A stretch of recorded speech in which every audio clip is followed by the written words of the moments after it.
नमस्कार साथियों, गौरव ज्ञान धारा में आपका स्वागत है।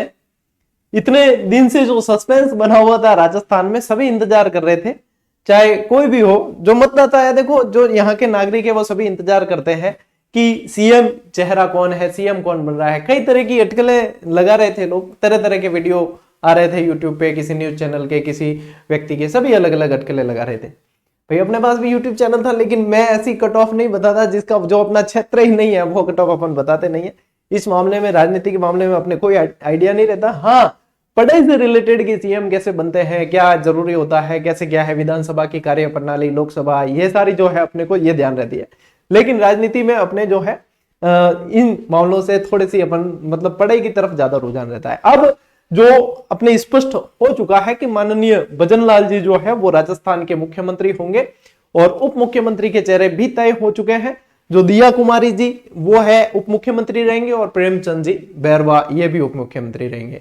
जब 3 तारीख को नतीजे आ रहे थे तो सबसे पहली जो जीत डिक्लेयर हुई थी, वो स्पष्ट हुई थी, वो प्रेमचंद जी बैरवा की थी। और सबसे बड़ी जीत का जो अंतर रहा है वो दिया कुमारी जी का। तो एक मतलब याद करने के हिसाब से भी एक अच्छा रहेगा। मैं नए जो भी मंत्री बन रहे हैं, जो भी नई सरकार बन रही है, उन सभी को शुभकामनाएं तो देता ही हूं, अपने जीजीडी परिवार की तरफ से शुभकामनाएं देता ही हूं। साथ ही ये आशाएं कर रहा हूं, ये उम्मीद जता रहा हूं कि आने वाले समय में, अब क्योंकि सरकार जो है पूर्ण बहुमत से आई है, तो आने वाले समय में बेरोजगार विद्यार्थियों के लिए बेहतरीन वैकेंसी बेहतर तरीके से और बेहतर पारदर्शिता के साथ में आएगी, पारदर्शिता के साथ में संपन्न होगी। और ये बेरोजगार विद्यार्थी जो नई सरकार से आशाएं लगा के बैठे हैं, निश्चित रूप से उनके लिए बहुत अच्छे डिसीजन आए, ऐसी आशा करता हूं। और मुख्यमंत्री साहब को मैं बधाई और शुभकामनाएं देने के साथ साथ ये उम्मीद जता रहा हूं, ये निवेदन भी कर रहा हूं कि आप राजस्थान के युवा वर्ग को ध्यान में रखते हुए, इनके हितों को ध्यान में रखते हुए, बेरोजगार साथियों को ध्यान में रखते हुए बहुत अच्छी और अच्छी वैकेंसीज निकालें और इनके सपनों को साकार करने का अवसर दें।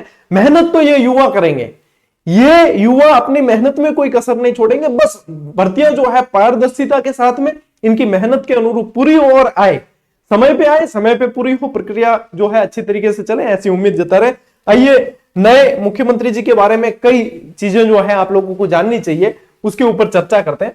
देखो, ऐसा चेहरा जिनके बारे में अटकलें नहीं लगाई जा रही थी, जो अटकलें लगाई जा रही थी, जो कट ऑफ बताई जा रही थी, वो कट ऑफ गई नहीं है, तो बिल्कुल ही मतलब एक तरीके से कह सकते हैं कि अनुमान के इतर ही परिणाम आया है।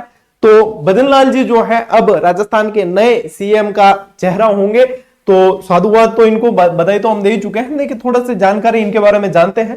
भजन लाल जी शर्मा जो है भारतीय राजनीति के जो वर्तमान में राजस्थान के मुख्यमंत्री और राजस्थान विधानसभा के सदस्य के रूप में सांगानेर विधानसभा क्षेत्र का प्रतिनिधित्व करते हैं।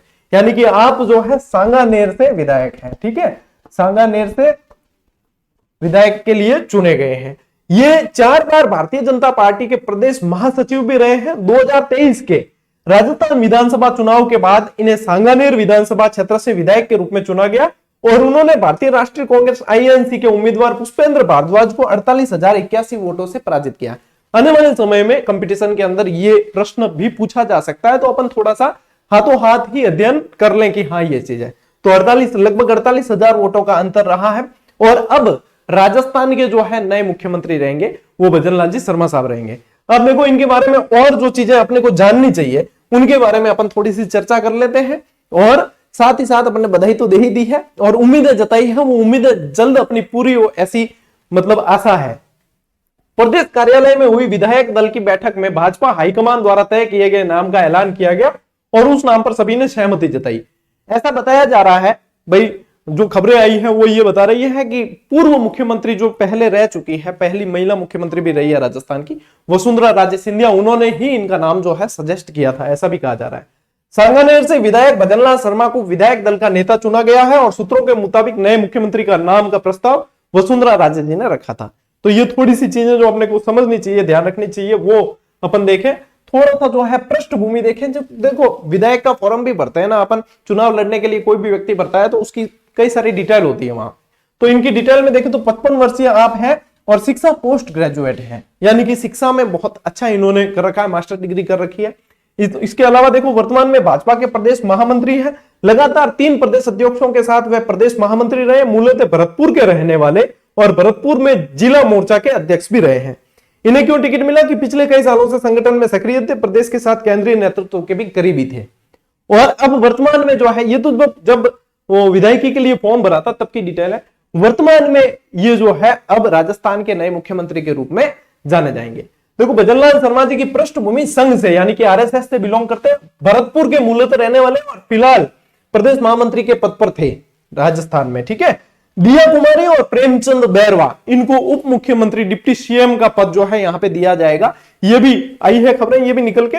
और वासुदेव देवनानी जो पिछली भाजपा सरकार थी उस समय शिक्षा मंत्री थे, और वासुदेव देवनानी को विधानसभा स्पीकर के रूप में यहाँ पे चुना गया है, यहाँ पे मनोनीत किया गया है ना। तो ये चीजें आप लोगों को कंपटीशन के हिसाब से भी ध्यान में रखनी है। भाई मैंने सोचा बधाई का वीडियो बना ही रहे हैं तो साथ साथ जो है कंपटीशन के हिसाब से जो जरूरी जानकारी है वो भी स्टूडेंट तक साझा की जाए, क्योंकि मेरे से जुड़े हुए स्टूडेंट है जो पढ़ाई से जुड़े हुए हैं, जो कंपटीशन एग्जाम से जुड़े हुए हैं। तो सिर्फ बधाई, भाई कोरी बधाई देने उनके हुए। तो यहाँ पे जो है अपने साथ साथ आप लोगों को जानकारी भी साझा करें। और इससे पहले मैंने कोई अनुमान वाले या मुख्यमंत्री अपने राजनीति वाले कुछ भी वीडियो बनाए नहीं, क्योंकि देखो क्लास देने से ही ऊंचे नहीं आते। और वैसे भी आप लोगों को भी बस जो है बन गई डिटेल, अब जो है ये ध्यान में रखना। कयास वालों में तो यदि आप उसमें समय व्यर्थ करते हो, उसमें समय लगा रहे हो, यानी कि आप अपने पढ़ाई का समय उसमें लगा रहे हो, आपको तो आपकी पढ़ाई पे जो है फोकस करना है और सिलेबस को कवर करके बार बार रिवाइज करना है, ताकि वैकेंसी आते ही जो सीटें निकलेगी उनमें आपका स्थान निश्चित हो। और निश्चित रूप से आएगी, वैकेंसी भी आएगी और संपन्न भी होगी। अब धैर्य रखें और धैर्य के साथ में पढ़ते रहें। एक बार फिर से प्रदेश की नई सरकार जो बनने जा रही है उसको बहुत बहुत शुभकामनाएं, बधाई।